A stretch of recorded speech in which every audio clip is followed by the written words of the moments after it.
Welcome back to Layouts Part 2, Responsive Design. In the last lesson, we learned how to lay out our dashboard page on desktop devices, but we still don't know how to handle other device sizes like mobile. In this lesson, we will learn about what Vuetify breakpoints are and how to use them in order to create responsive layouts. We'll also be learning how to use them programmatically in order to toggle styles and/or functionality based on a user's device size. Let's dive in. Currently, our app looks great on the desktop, but when we toggle on responsive mode in Firefox, we'll see that when we shrink the browser width, our layout begins to feel rather cramped and uncomfortable to look at. So let's jump on over to the docs to figure out how to solve this. Here are the docs for the grid system. As you can see in the center, there's an important table here for understanding responsive design in Vuetify: breakpoints. Like any other responsive design system, breakpoints allow you to determine style and/or functionality based on a user's device size. As you can see here, Vuetify has 5 built-in breakpoints for you to use. There's the extra small breakpoint, indicated by the code XS, which targets large mobile devices and smaller.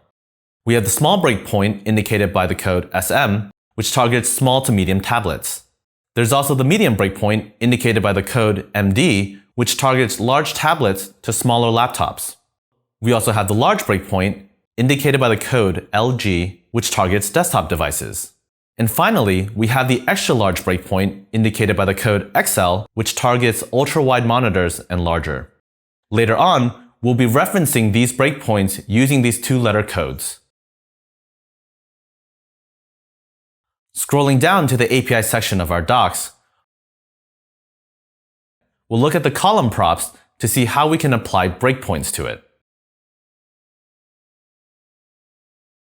As you see on the left-hand side, the names of the props correspond with the 2-letter code that we saw in the table earlier. You might be wondering why there's no extra small prop in this list, and that's because the columns property sets a default number of columns, which automatically covers the extra small breakpoint. Equipped with this information, let's check out our responsive layout requirements for this lesson. On mobile devices, we want all of our sales graphs to be 100% wide, and on tablet devices and larger, the sales graphs should be 33.33% wide. And on desktop devices and larger, we want the snack bar to be positioned to the left. Our dashboard page currently has an awkward layout for the sales graph, so let's fix that. We'll go ahead and start by setting a default column width of 12, which covers 100% of the 12-point grid. Now let's see what it looks like in the browser. The charts are looking much better now in mobile.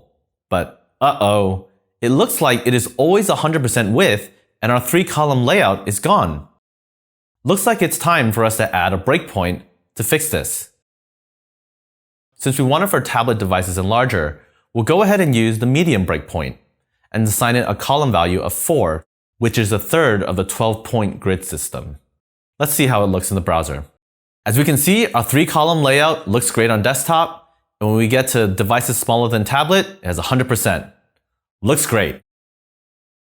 With that, we've gone ahead and made sure that our sales graph is 100% on mobile devices and that it's 33.33% wide on tablet devices and larger.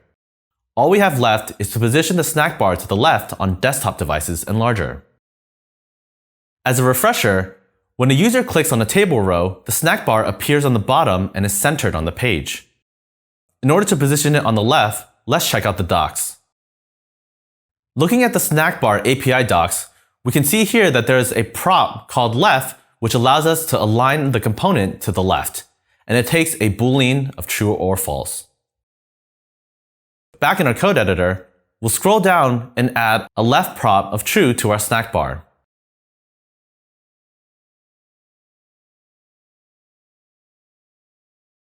When we check our browser now, you'll see that it looks great on desktop and is positioned left as we want. When we switch to tablet, we'll see that when we click on a table row, it's still positioning our snack bar to the left. As you might have suspected, the reason for this is because we've set left to always be true, regardless of the device size.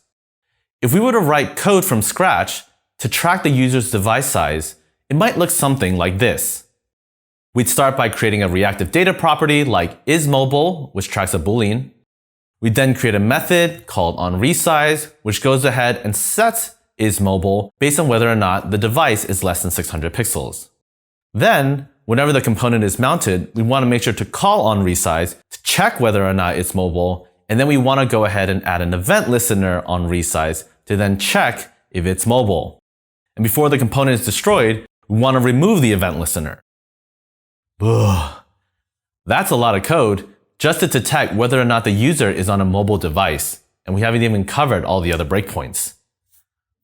Wouldn't it be nice if there was an easier way to do this? Luckily for us, there is. Viewtify breakpoint. This allows us to call various breakpoints in our code, and it'll return a Boolean of true or false based on the breakpoint that we're requesting. For example, if we wanted to check whether the user's device meets a medium breakpoint, all we'd have to do is append .md. As you can expect, the other 5 breakpoints are available as well. So if you wanted to check for the small breakpoint, or if you wanted to check for the large breakpoint.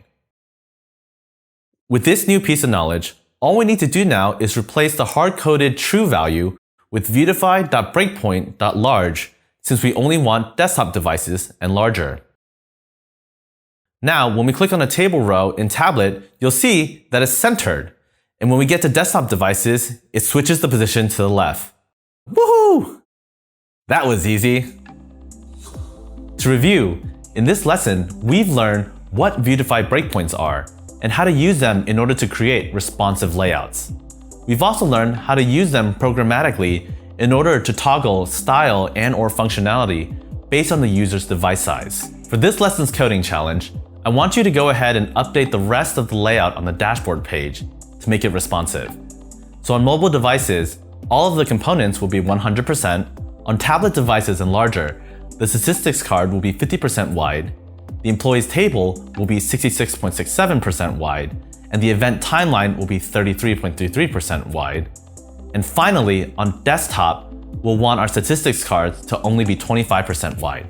Good luck in the code challenge, and congratulations for completing this part of the lesson. You're now fully equipped to create beautiful layouts that are responsive and work on every device size with Viewtify. See you in the next lesson.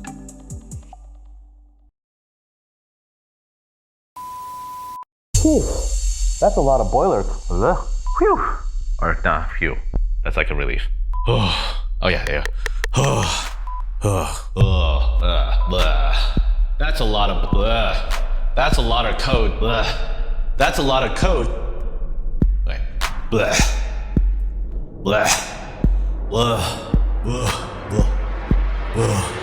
That's a lot of code.